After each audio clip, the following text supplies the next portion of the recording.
Bonjour tout le monde, j'espère que vous allez bien. Donc on se retrouve dans cette vidéo pour l'interprétation du choix numéro 2. Pour tous ceux qui n'ont pas encore fait un choix, je vous conseille d'aller voir la vidéo précédente.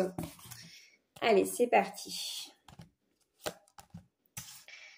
Alors, déjà, on vous dit que vous êtes une âme qui est ancienne et qui est protégée.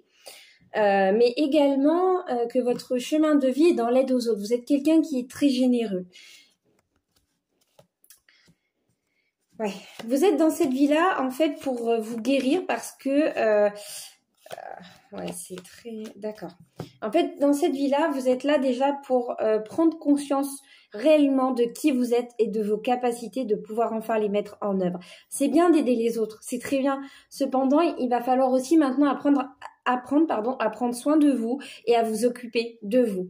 On vous dit que vous êtes passé par des vies où vous avez dû être soumis, où vous avez dû... pour certains, il y a eu des temps de guerre. C'est le mari qui est parti à la guerre ou tout simplement, ça peut aussi être vous. Hein, je rappelle, l'âme est unisexe. On peut autant être dans un corps de femme que dans un corps d'homme.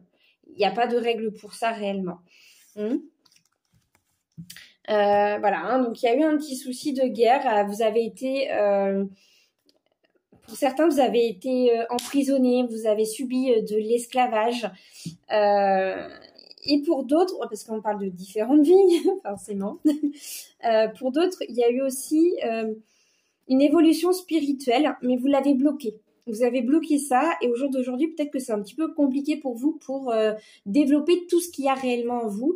Et en fait, des fois, souvent, suivant les situations que vous rencontrez, il y a une forme d'instabilité qui s'installe. Pourquoi? Tout simplement parce que vous avez gardé en vous ces vies antérieures, ce qui est totalement normal. Mais il y en a qui ne sont pas complètement guéris, vous voyez. Donc en fait, dans cette vie-là, on vous demande de dépasser ça, de croire en vous et de débloquer cette abondance. On vous demande de guérir votre âme. Voilà.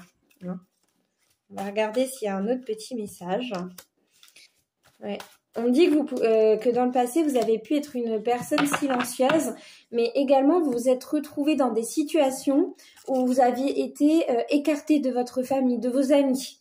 Vous n'avez pas eu le choix. Il y a eu une espèce de vie communautaire aussi. Hein. On vous dit que pour certains, il y aurait cette peur du mariage, parce qu'il y aurait eu des mariages forcés. Pour d'autres, vous avez vécu une enfance assez difficile. Voilà, donc c'est aussi la peur de perdre les gens, le fait de des fois trop les écouter, des fois de ne pas assez s'écouter. C'est votre mission, c'est votre devoir aujourd'hui de redoubler d'efforts et de vous exprimer. Voilà, hein. Vous voyez, vous avez eu aussi